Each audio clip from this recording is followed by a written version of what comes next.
সম্মানিত দর্শক, রোহিঙ্গাদের নিয়ে যে আন্তর্জাতিক চক্রান্ত চলছে, সেই চক্রান্তের সঙ্গে সেই প্রথম থেকেই আওয়ামী লীগ সরকার এবং পরবর্তীতে এখন যারা সরকার চালাচ্ছেন, ইউনূস সরকার মনে হচ্ছে সেই চক্রের একটা হাতিয়ার রূপে তারা ব্যবহৃত হচ্ছেন। যে সময়টিতে রোহিঙ্গা সমস্যাটা শুরু হলো, ওই সময়কার যে বৈশ্বিক প্রেক্ষাপট, সেই প্রেক্ষাপটে যে চক্রান্ত ছিল, এখন অবস্থার প্রেক্ষিতে সেই চক্রান্তটা আরও ৩ গুণ ৪ গুণ জটিল হয়ে পড়েছে।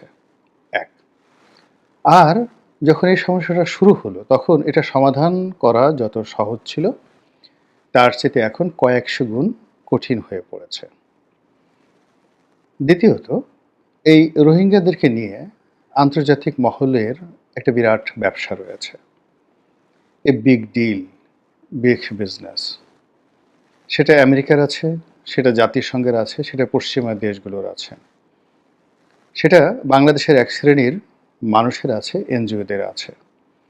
তো সব মিলিয়ে ত্রিচক্রে ভগবান ভূত যে কথাটি রয়েছে, এই কথার কবলে পড়ে বা এই কথার অভিশাপে পড়ে এখন এই রোহিঙ্গার সমস্যাটি আমাদের জন্য একটা অনিবার্য যুদ্ধের পরিস্থিতি তৈরি করেছে। এই রোহিঙ্গাদের কারণে যদি আমরা কক্সবাজার অঞ্চল হারিয়ে ফেলি, চট্টগ্রাম অঞ্চল যদি চলে যায়, কিংবা সারা বাংলাদেশে যদি মারামারি, হানাহানি, গৃহযুদ্ধ শুরু হয়ে যায়, এতে অবাক হওয়ার কিছুই নেই। প্রথম থেকে বাংলাদেশের অনেক বুদ্ধিজীবী এই রোহিঙ্গাদের সমস্যা নিয়ে শেখ হাসিনাকে নাক না গলানোর জন্য পরামর্শ দিয়েছিলেন। কিন্তু শেখ হাসিনার মধ্যে একটা অদম্য আকাঙ্ক্ষা ছিল, তিনি মাদার অফ হিউম্যানিটি হবেন, মানবতার মা হবেন, তিনি নোবেল পুরস্কার পাবেন। আর আমাদের দেশের তৌহিদি জনতা, তাদের একটা আবেগ ছিল, অনুভূতি ছিল যে আমরা ফিলিস্তিনের মুসলমানদের জন্য কিছু করতে পারি না, ইসরায়েলের বিরুদ্ধে কিছু করতে পারি না, তাই বলে মায়ানমার সরকার, তাদের বিরুদ্ধে আমরা কিচ্ছু করব না, আমাদের দিনী ভাইদেরকে আমরা আশ্রয় দেব না, এটা তো হতে পারে না। ফলে ওই সময়টিতে রোহিঙ্গাদেরকে কেন্দ্র করে সারা বাংলাদেশে এরকম একটা জনমত তৈরি হয়ে গেল, যার ফলে আওয়ামী লীগ এমনিতেই নাচুনি বুড়ি, তার উপরে আবার ঢোলের বাদ্য, তার সঙ্গে সঙ্গে বেগম খালেদা জিয়া, আর জামাত তো ছিলই। সব মিলিয়ে পুরো একটা রাজনৈতিক যে ঐক্যমত, সে ঐক্যমতের ভিত্তিতে রোহিঙ্গারা বাংলাদেশে আশ্রয় পেল। এখন এই রোহিঙ্গাদেরকে আশ্রয় দেওয়াকে কেন্দ্র করে বাংলাদেশের সঙ্গে প্রথমে মায়ানমার সরকারের সম্পর্ক নষ্ট হলো। এরপর এই বাংলাদেশকে নিয়ে ভারত খেলার সুযোগ পেল, চীন খেলার সুযোগ পেল। এর কারণ হলো রোহিঙ্গারা যে এলাকা থেকে বাংলাদেশে এসেছিল, ওই সময়টাতে মায়ানমারের যে রাজনৈতিক পরিস্থিতি, তাতে আরাকান রাজ্যটি কেন্দ্রীয় সরকারের অধীন ছিল এবং সেখানে যে জাতিগত দাঙ্গা, অর্থাৎ বৌদ্ধদের সঙ্গে মুসলমানদের, বৌদ্ধ ভিক্ষুদের সঙ্গে রোহিঙ্গাদের এই সংঘাতটা ছিল। এবং সেখানে এই রোহিঙ্গাদের মধ্যে একটা গ্রুপ মায়ানমারের একটি সেনা চৌকিতে, অর্থাৎ একটা সেনা ক্যাম্পে আক্রমণ চালায়, সশস্ত্র আক্রমণ চালায়, এবং তার প্রেক্ষিতে মায়ানমারের সেনাবাহিনী সেখানে রোহিঙ্গাদের উপর নির্বিচারে একেবারে গণহত্যা চালানো শুরু করে দেয়। তার প্রেক্ষিতে বাংলাদেশে আসা শুরু হয়। তো তখন যে পরিস্থিতি ছিল, এখন সেটা নেই। এখন ওই এলাকাতে মায়ানমারের কেন্দ্রীয় সরকারের 1% সেখানে নিয়ন্ত্রণ নেই। পুরো এলাকা নিয়ন্ত্রণ করছে এখন আরাকান আর্মি। আরাকান আর্মি একটা সময় বাংলাদেশের সঙ্গে সম্পর্ক রক্ষার জন্য এবং বাংলাদেশ সেনাবাহিনীর সাহায্যের জন্য তারা রীতিমতো হাত পেতেছিলেন এবং তারা আকুতি জানিয়েছিলেন যে এই সময়টিতে তাদেরকে যদি লজিস্টিক সাপোর্ট দেওয়া হয়, তাহলে এই 12 লাখ রোহিঙ্গা তারা বাংলাদেশ থেকে তারা নিয়ে যাবে। কিন্তু আমাদের দেশের পক্ষ থেকে তখন কোনো অবস্থাতেই আমরা আরাকান আর্মির সঙ্গে সম্পর্ক স্থাপন করতে পারিনি। কারণটা ছিল মূলত ভারত এবং মায়ানমার। ওখানে ভারতের একটা প্রকল্প ছিল, কালাধান প্রকল্প। সেই প্রকল্পে ভারতের বিশাল বিনিয়োগ, এবং সেই বিনিয়োগের জন্য মায়ানমারের যে কেন্দ্রীয় সরকার, জান্তা সরকার, তাদের সঙ্গে ভারতের একটা সম্পর্ক ভালো ছিল। আর শেখ হাসিনার সঙ্গে ভারত সরকারের সম্পর্ক থাকার কারণে আমরা ওই সময় আরাকান আর্মিকে সহযোগিতা করতে পারিনি। কিন্তু পরবর্তীতে দেখা গেল যে আরাকান আর্মি যখন বিজয় লাভ করেছে, তখন এই রোহিঙ্গাদের মধ্যে 2 থেকে 3টি গ্রুপ হয়ে গেছে। সবচেয়ে ছোট গ্রুপটি তারা আরাকান আর্মির সঙ্গে আছে। আর বেশিরভাগ বড়, বড় গ্রুপ সেটা বাংলাদেশের মধ্যে যারা আছে এবং এখনও প্রায় ১০ লাখ রোহিঙ্গা রয়েছেন আরাকান রাজ্যে। তো সেখানে এই ১০ লাখ রোহিঙ্গাদের একটা বিরাট অংশ কেন্দ্রীয় সরকারের অর্থাৎ মায়ানমার জান্তা সরকারের অস্ত্র-শস্ত্রে সজ্জিত হয়ে তারা এখন আরাকান আর্মির সঙ্গে যুদ্ধ করছে।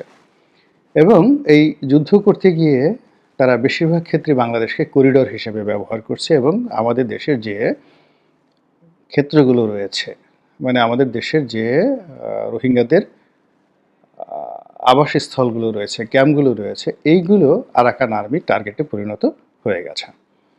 অন্যদিকে আরাকান আর্মির সঙ্গে চীনের একটা সমঝোতা হয়ে গেছে। আবার এই আরাকান আর্মিকে কেন্দ্র করে এদেরকে মদদ দিয়ে জাতিসংঘ এখানে একটা সেফ জোন প্রতিষ্ঠা করতে চাচ্ছে। এবং সেফ জোন যদি প্রতিষ্ঠা করতে চায় তাহলে এখন যেখানে ১২ লাখ রোহিঙ্গা রয়েছে এই এলাকা, সেই এলাকার সঙ্গে সঙ্গে কুতুবদিয়া, মহেশখালী, কক্সবাজার, টেকনাফ, উখিয়া, সেন্ট মার্টিন এবং আরাকান রাজ্য, এই টোটাল এলাকাকে যদি জাতিসংঘ সেফ জোন ঘোষণা করে এবং সেখানে তারা যদি শান্তিরক্ষী বাহিনী মোতায়েন করে তাহলে চীনকে একটা উপযুক্ত শিক্ষা দেওয়া হয় এবং এই খেলা জাতিসংঘ খেলছে। দুর্ভাগ্যজনক হলেও সত্যি যে আমরা এখন এই বর্তমান ডক্টর মোহাম্মদ ইউনূস সরকার রাজনীতির এই কূটচালের মধ্যে জড়িয়ে গেছেন। তিনি রোহিঙ্গা বিষয়ক একজন এক্সপার্ট হাই অফিসিয়াল নিয়োগ করেছেন রোহিঙ্গাদের এই বিষয়াদি যিনি দেখবেন। আমি তার কথাবার্তা শুনেছি, ভালো ইংরেজি বলেন, কিন্তু রোহিঙ্গাদের যে সমস্যা প্লাস বাংলাদেশের রাজনীতির যে সমস্যা এবং এটা কিভাবে সমাধান করা হবে, আমি তার বডি ল্যাঙ্গুয়েজ, তার কথা এবং তার অ্যাটিটিউডে আমি এই জিনিসটি বুঝতে পারিনি।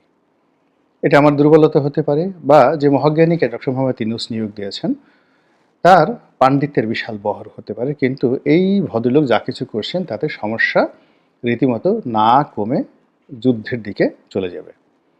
দ্বিতীয় যে সমস্যাটি সেটি হলো অতীতে এই রোহিঙ্গাদেরকে নিয়ে আওয়ামী লীগ রাজনীতি করেছে, ব্যবসা করেছে, ভাওতাবাজি করেছে। অর্থাৎ এখানে রোহিঙ্গাদেরকে সাহায্য করার নামে বিদেশ থেকে অর্থ এসেছে, আওয়ামী লীগ মাইন্ডেড এনজিওরা সে অর্থ লোপাট করেছে, সরকারের জিওবি যে ফান্ড রয়েছে সেই ফান্ড থেকে এখানে টাকা দেওয়া হয়েছে, সেখানে লুটপাট হয়েছে এবং সেখানে এ যাবৎকালে ৫০,০০০ কোটি টাকার মতো টাকা দেওয়া হয়েছে বলে আমরা শুনেছি। এখন যিনি পরিকল্পনা মন্ত্রী রয়েছেন দায়িত্বে, ডক্টর ওয়াহিদুদ্দিন মাহমুদ, তিনি এই ব্যাপারে ভালো বলতে পারবেন। এই টাকার একটা বিরাট অংশ লুটপাট হয়েছে। তারপর এটাকে কেন্দ্র করে বিশ্বের বিভিন্ন দেশের সঙ্গে রাজনীতি করার চেষ্টা করা হয়েছে। ঠিক একই অবস্থা এখন ডক্টর মোহাম্মদ ইউনূসের সরকার করার চেষ্টা করছে। এবং অতি সম্প্রতি আমরা বিমস্টেক যে বৈঠক হলো থাইল্যান্ডে, সেই বৈঠকে যে সকল কথাবার্তা আমরা শুনলাম, মায়ানমারের সামরিক জান্তার সঙ্গে বৈঠক হয়েছে এবং সেখানে নাকি এরকম একটা আশ্বাস মিলেছে যে ১,৮০,০০০ যে রোহিঙ্গা এদেরকে তালিকাভুক্ত করেছে, যারা মায়ানমার সরকারের যে মাপকাঠি রয়েছে, যোগ্যতা রয়েছে, সেই যোগ্যতা অনুযায়ী তারা মায়ানমারে ফিরে যাওয়ার জন্য বা আরাকানে ফিরে যাওয়ার জন্য যোগ্যতা সম্পন্ন এবং এই ১,৮০,০০০ রোহিঙ্গাকে আগামী ঈদের আগেই ফেরত নেওয়ার একটা আশ্বাস মিলেছে। এর চাইতে টাউটারি, এর চাইতে ভাওতাবাজি এবং এর চাইতে মিথ্যাচার এবং এর চাইতে জঘন্য অপরাজনীতি আর হতে পারে না। কারণটা হলো এই, আপনারা যারা আওয়ামী লীগ জমানাতে সচেতন ছিলেন এবং ওই সময়টিতে যখন পুরো আরাকান এলাকাটাতে একছত্র আধিপত্য ছিল, তখন জাতিসংঘ, মায়ানমারের মানে নেপিদো সরকার এবং বাংলাদেশ সেনাবাহিনী, একই সঙ্গে বাংলাদেশ আওয়ামী লীগের সরকার, তারা সম্মিলিতভাবে তালিকা তৈরি করেছিল এবং সেই তালিকাতেও ঠিক এরকম ১,২০,০০০, ১,৮০,০০০ বা ২ লক্ষ রোহিঙ্গাদেরকে তারা প্রাথমিকভাবে ওখানে নিয়ে যাওয়ার চেষ্টা করেছিলেন এবং সেখানে জাতিসংঘের তত্ত্বাবধানে অনেকগুলো আশ্রয় কেন্দ্র পর্যন্ত তারা নির্মাণ করেছিলেন এবং কিছু সংখ্যক রোহিঙ্গাকে সেখানে নিয়ে যাওয়া হয়েছিল, পরে তারা আবার সেখান থেকে ফিরে এসেছে। এর কারণ হলো রোহিঙ্গারা সেখানে যে সুযোগ সুবিধা পাচ্ছিল জাতিসংঘ থেকে, তার চেয়ে বাংলাদেশে থাকলে তাদের সুযোগ সুবিধা বেশি হচ্ছিল, ফলে সেই প্রকল্প আর এগোয়নি। তো কাজী এই 1,80,000 তালিকাভুক্তির যে সংবাদটি আমরা শুনতে পাচ্ছি, এটি এ জমানার গল্প নয়, এটি আগের জমানার গল্প অথবা বাস্তব অথবা frame work. This is one. Second thing হলো যে এই মুহূর্তে আরাকান আর্মির হাতে যেহেতু আরাকান রাজ্য, কাজেই মায়ানমারের নেপিদো সরকার এখান থেকে তাদেরকে নিয়ে যেতে পারে রেঙ্গুন শহরে। এটি পূবের চাঁদ পশ্চিম উঠে গেল সম্ভব নয়। এবং ওই সরকার যেখানে তাদের হাজার হাজার সৈন্য এখন আরাকান আর্মির হাতে বন্দী, অনেক কেন্দ্রীয় সরকারের সৈন্যরা বাংলাদেশে এসে পালিয়েছে, আবার আমরা তাদেরকে জাহাজ যুগে রেঙ্গুনে পাঠিয়ে দিয়েছে। তো সেখানে সেই সরকারের লোকদের সাথে আরাকান রাজ্যে রোহিঙ্গাদেরকে ফেরত পাঠানোর যে আলাপ আলোচনা, এর চাইতে নির্বুদ্ধিতা আর কি হতে পারে।